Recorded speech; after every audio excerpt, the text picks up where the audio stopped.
Olá, amigos! Desde o início deste ano, depois que o segundo maior grupo imobiliário da China, Evergrande Group, declarou sua incapacidade de pagar suas dívidas, milhares de artigos da mídia estrangeira forneceram análises para provar: a economia de Pequim entrará em colapso em breve. Eles têm motivos para dizer isso. Porque a situação recente da China tem semelhanças com algumas das grandes crises dos Estados Unidos no passado. No entanto, se cavarmos um pouco mais fundo, teremos uma visão diferente. A China não cai facilmente em uma crise como os Estados Unidos. Por que é que? Vamos descobrir juntos. Desde a década de 1990, a China entrou em um período de crescimento econômico milagroso, com uma taxa média de crescimento de mais de 10%. Em 2009, eles venceram os Estados Unidos e se tornaram o maior produtor do mundo. As atividades comerciais cresceram. Muitas pessoas se tornam empreendedores e ficam ricas. A confiança na possibilidade de sucesso sempre supera o medo da falência. Portanto, de banqueiros a investidores, eles estão excessivamente otimistas.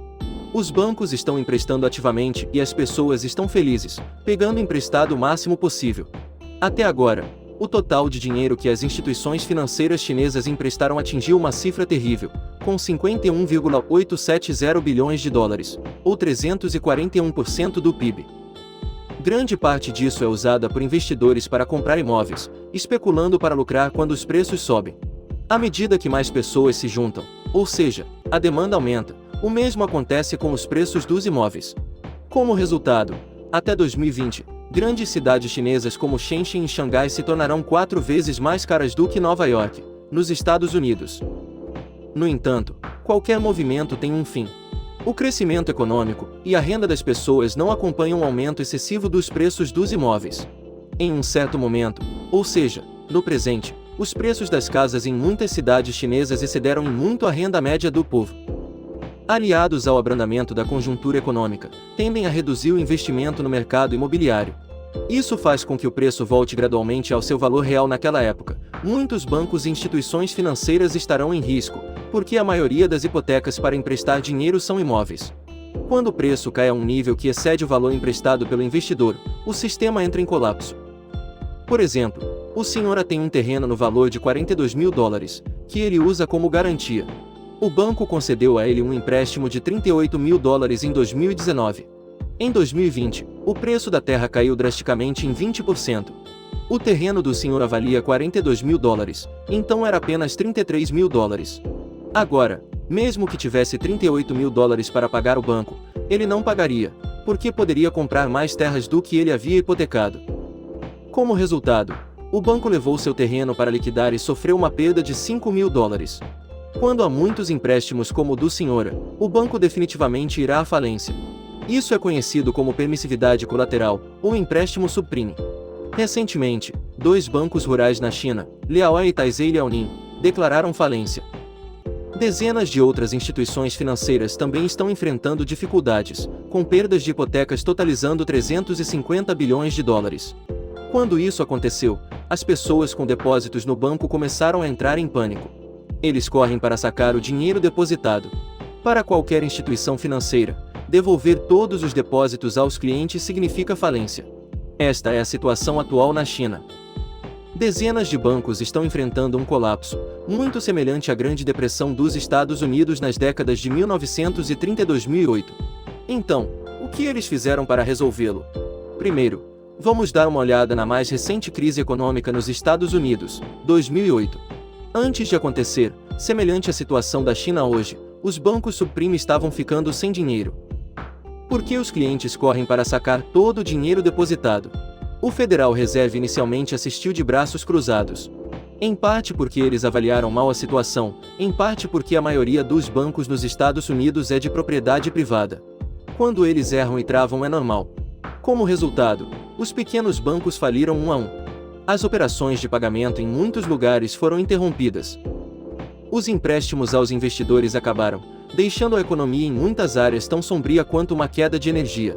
O silêncio do Fed levou então à falência do 4º maior banco dos Estados Unidos, o Lehman Brothers. Milhões de pessoas perderam seus empregos e as atividades econômicas foram interrompidas. Finalmente, o Fed também realizou a tempo, fornecendo capital para bancos em circunstâncias semelhantes. Ajude-os a pagar os clientes que desejam sacar dinheiro, evitando o colapso de todo o sistema. O atraso levou a economia dos Estados Unidos até 10 anos para se recuperar. Agora, vamos ver a solução chinesa. Simplesmente, eles aprenderam com os Estados Unidos em 2 crises. Assim que descobriu a situação estável no segundo trimestre deste ano, o Banco Popular da China baixou imediatamente as taxas de juros e forneceu capital para agências com problemas, ajudando-as a pagar pontualmente clientes que estavam em pânico. Isso é normal, já que a maioria dos bancos chineses são estatais. Eles devem prestar contas a seus afiliados. Além disso, a assertividade do governo de Pequim também vem de outro motivo. Eles controlaram muito bem a inflação ao longo dos anos. Eles não temem que aumentar a oferta de dinheiro para os bancos piore a situação. A China não é como o Federal Reserve dos Estados Unidos, cada vez tem que pesar com cuidado por medo de aumento da inflação.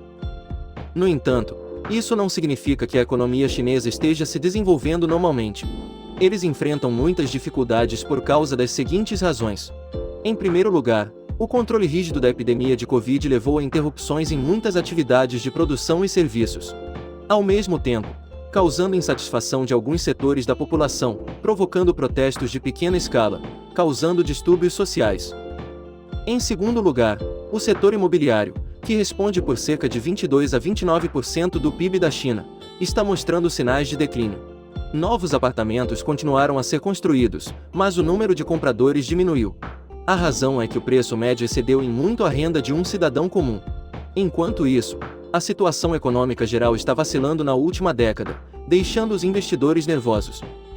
De acordo com a pesquisa do professor Kenneth Rogoff, da Universidade de Harvard, e do Dr. Yuan Xinyang, um especialista do Fundo Monetário Internacional, cerca de 20% dos apartamentos recém-construídos na China estão vagos.